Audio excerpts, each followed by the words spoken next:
Amarachi flung the perfume bottle at the mirror, shattering the glass. "She's leaving me. She doesn't love me anymore." Ikenna stared in horror. "Oluchi, do you still think this is normal?" Oluchi's hands trembled. Amarachi's breathing was heavy. Her eyes wild. For the first time, Oluchi felt fear.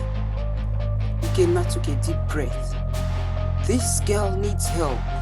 Oluchi, you have spoiled her beyond control, and now she sees you as her possession." Oluchi looked at her daughter, her beautiful, precious Amarachi, the child she had fought for, prayed for, and protected. But had she protected her too much? Had she ruined her? The reality hit her like a storm. After the outburst, Oluchi tried to regain control.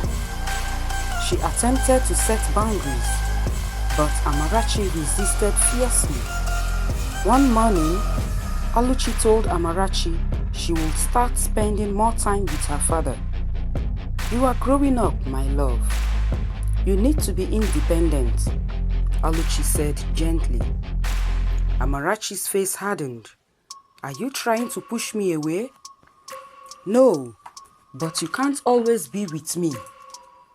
"You are lying," Amarachi shouted. "You want to replace me with Daddy?" Oluchi sighed. "Amarachi, stop this." Amarachi clenched her fists. "If I can't have you, no one will." That night, Ikenna was startled awake by a noise. He turned to see Amarachi standing in their bedroom doorway, watching them sleep. "Amarachi," he called out. She didn't answer. "Why are you here?" Oluchi asked, rubbing her eyes. "I had a nightmare," Amarachi said flatly. "I want to sleep here." Chijioke sat up. "No, go back to your room." Amarachi's eyes narrowed. "Why? Because you don't want me near money." "Enough," Ikenna snapped. "Go to your room now." Amarachi turned to Oluchi. "Are you sending me away too?" Oluchi hesitated, but then nodded. "Go, Amarachi, it's late." Tears welled in Amarachi's eyes, but she obeyed. But the next morning, something was wrong. Oluchi woke up feeling weak, dizzy. Her throat was dry, her body sluggish. "Ikenna," she whispered, struggling to sit up. Ikenna rushed to her. "What's wrong?" "I don't know. I feel so weak." Then his eyes landed on the cup of tea Oluchi had drunk the night before. The liquid inside looked strange. A faint scent of something bitter lingered. "Oluchi, did you drink from this?" he asked. She nodded slowly. Ikenna's heart pounded.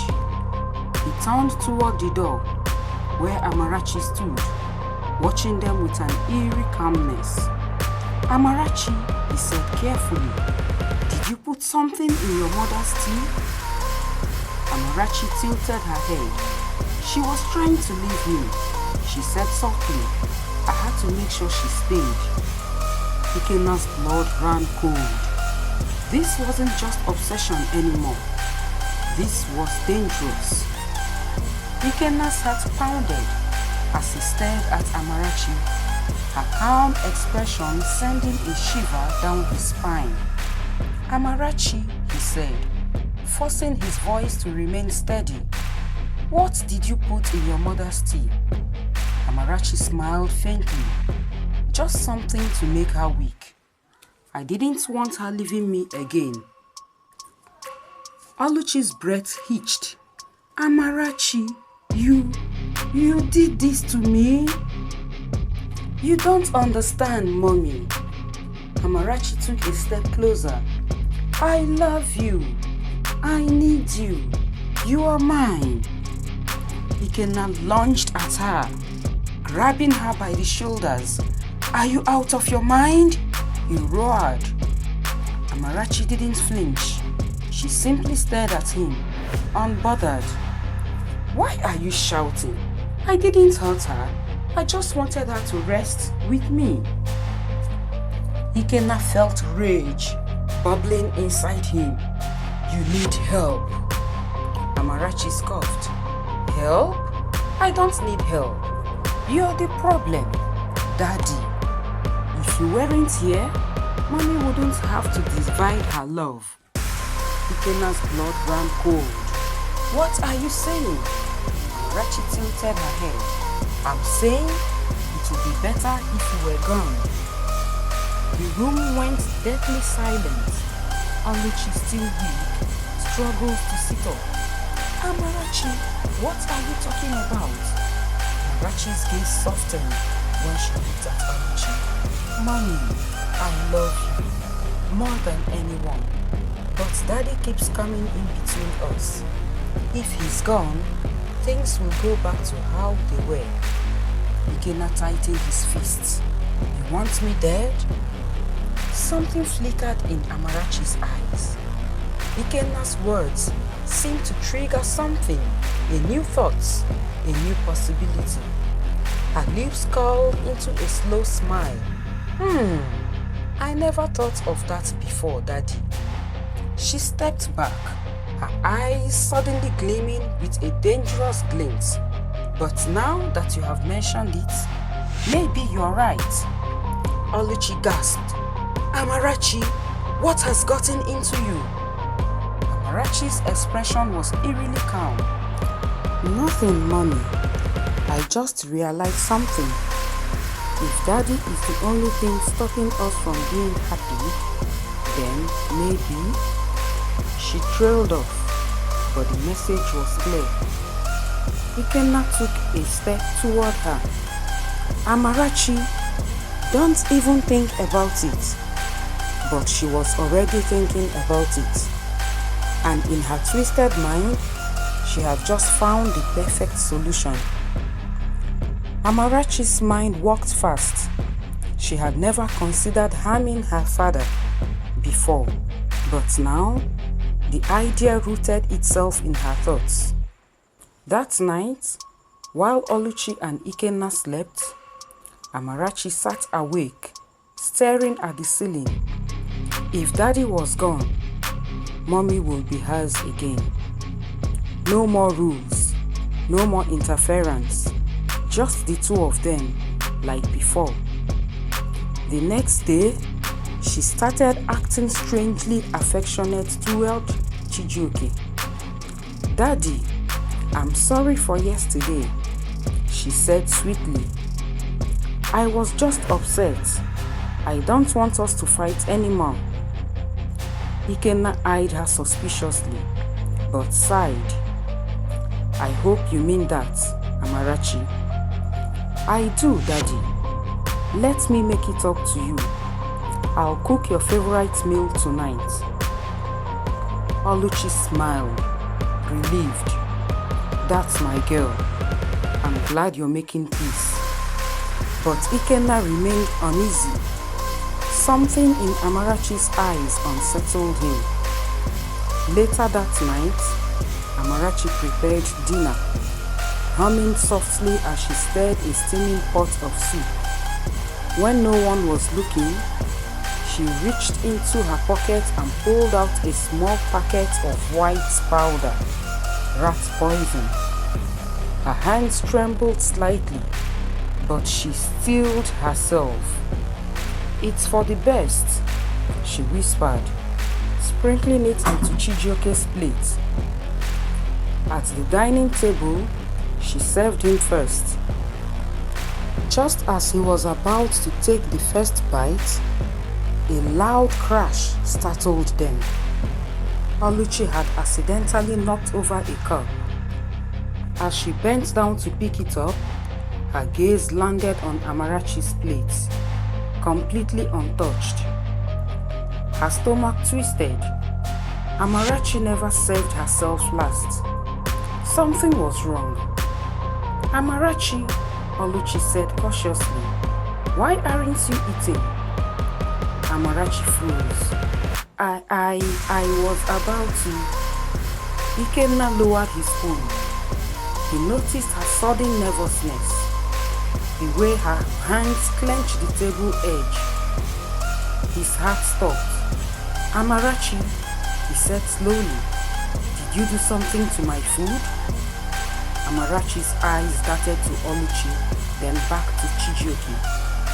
Then, without a warning, she grabbed the plate and flung it to the ground.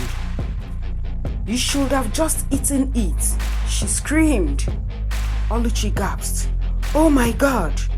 Amarachi, what did you do? Ikenna's face darkened. You were trying to kill me. Amarachi's breath came fast and uneven. I just wanted us to be happy again, Mommy. Oluchi staggered back, realization crashing down on her. Her daughter had truly lost herself.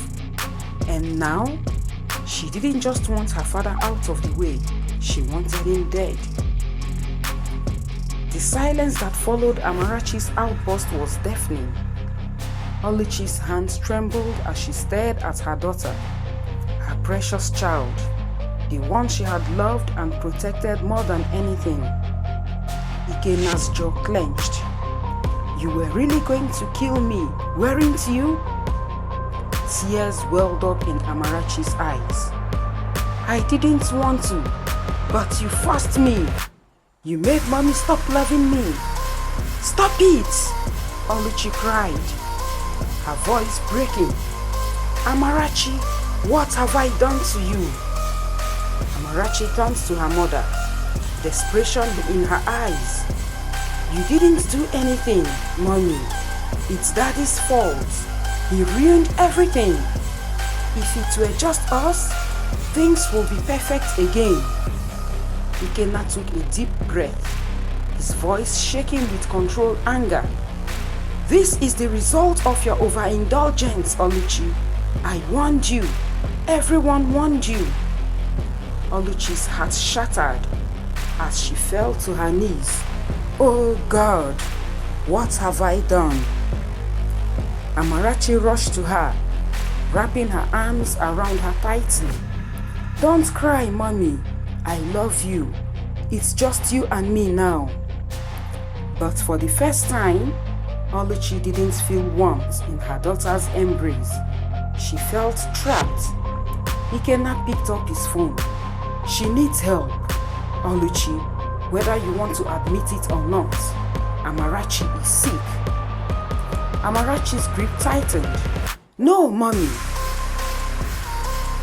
From correction, from the world itself, but she had never protected her from herself. The sirens came too soon. As the authorities entered their home, Amarachi screamed and trashed, but it was too late.